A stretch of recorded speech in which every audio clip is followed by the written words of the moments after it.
we are a consequence of a certain phenomenal happening that we call as cosmos.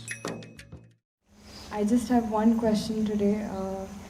I believe you've talked about expectations, and I feel that sometimes I tend to be too inclusive in society. Oh, what is the too inclusive?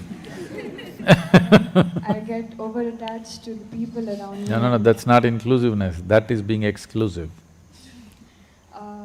See, if I get attached to you only in this whole crowd, is it being exclusive or inclusive? Exclusive. Yeah, don't give wrong labels. You're calling exclusiveness as inclusiveness, that's trouble. I just want to know, how do I make sure that I get rid of the expectations I have from people and not let whatever their opinions are about me get to my head? There are two openings which allow things into your head, these two.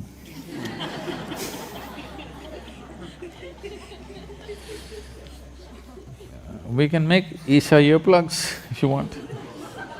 I didn't know there was demand for it. Our craft department can make Isha earplugs. Very organic, cotton ones, wooden ones, or just groundnuts, 2 groundnuts. High protein earplugs we can advertise. Now, what you call as attachment is a natural consequence of exclusiveness. The moment you choose between one and the other, getting tangled up with it is natural.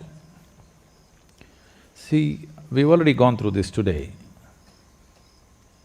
We accept both filth and fruit, but when it comes to eating, we choose the fruit. This is a choice we're making.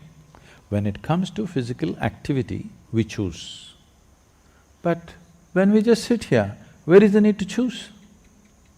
For a specific activity, choices are made.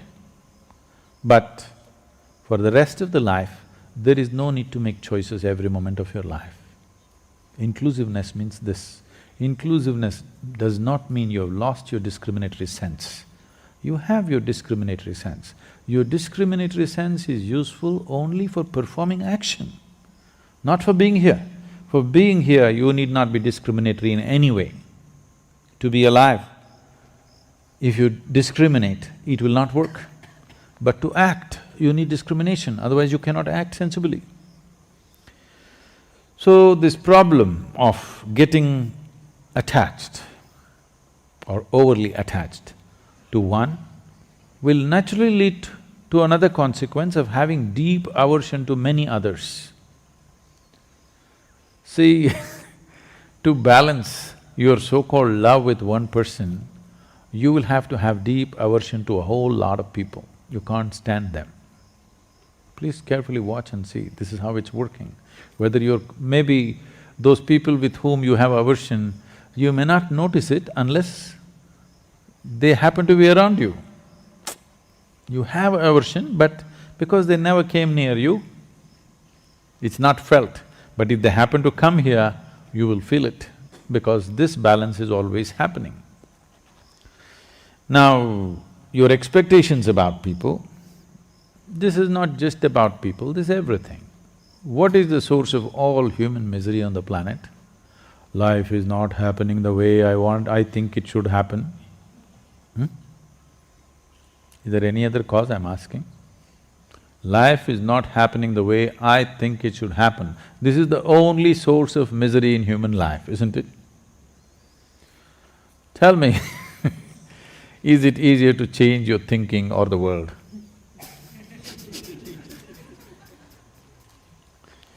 Changing your thinking is very easy, isn't it? And first of all, now, when what you think is so important for you, have you taken this faculty of thinking into your charge? No, you're in a state of mental diarrhea. If everything that happens in your thoughts come true in your life, you're finished. Fortunately, they're not coming true. My blessing is, may your dreams not come true. Because the way you're dreaming, if all of it happens, you're finished. Because your expectation is coming from a very limited picture of life. If you want your life to yield in a maximum way, even in material life, I'm saying, in a maximum way, I'm not talking about some spiritual dimension, just in your material life, if you want to yield maximum in this world, no expectations. You know Shunya meditation? No expectations. No expectation does not mean you don't have an orientation. It is just that you don't… every moment you don't go about calculating, oh, I didn't get what I want, I didn't get what I want did not happen. No, it's just that if you want to move in this direction, how far you will go will depend on how much gas you have, isn't it? And if you have expectation, you are wasting all your gas in simply revving up the engine all the time and you won't go far. This whole expectation overtaking you has happened to you because right from your childhood, people are asking, at the age of 3, people are, tell me what will you become? Will you become doctor? Will you become IT engineer? Some rubbish. At the age of 3, the expectations that parents have of their children is largely so unrealistic and stupid most of the time, it is neither good for them nor for the children, and many… right from your early age you cultivate the same trend. Let's do this much with life. See, all this problem is because happiness is a tomorrow thing. You understand? Why your expectations have such powerful grip on you is, happiness is a tomorrow thing, never a today thing. Because only if this and this happens, I will be happy.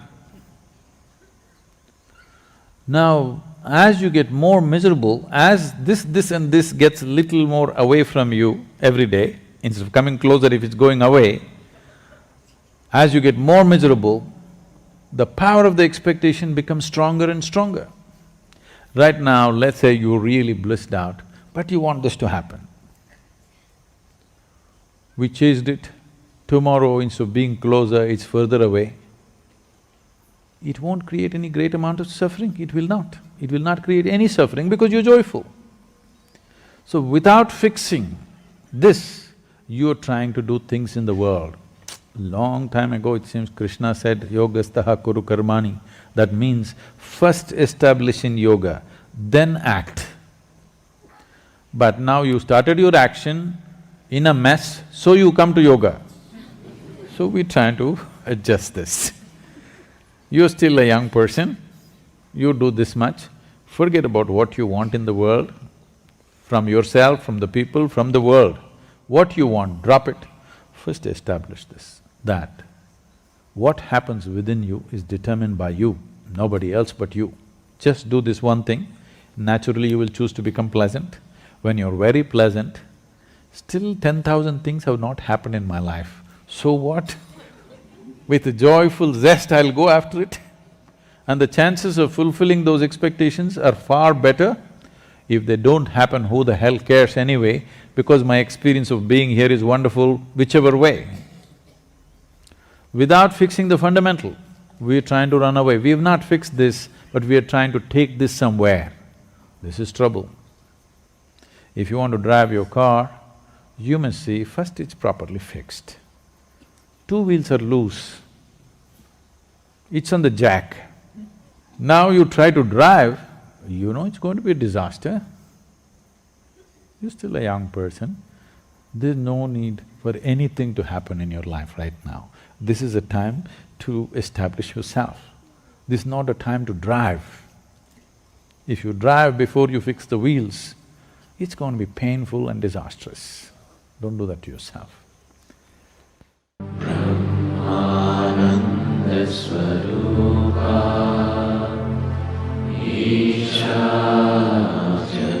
Isha.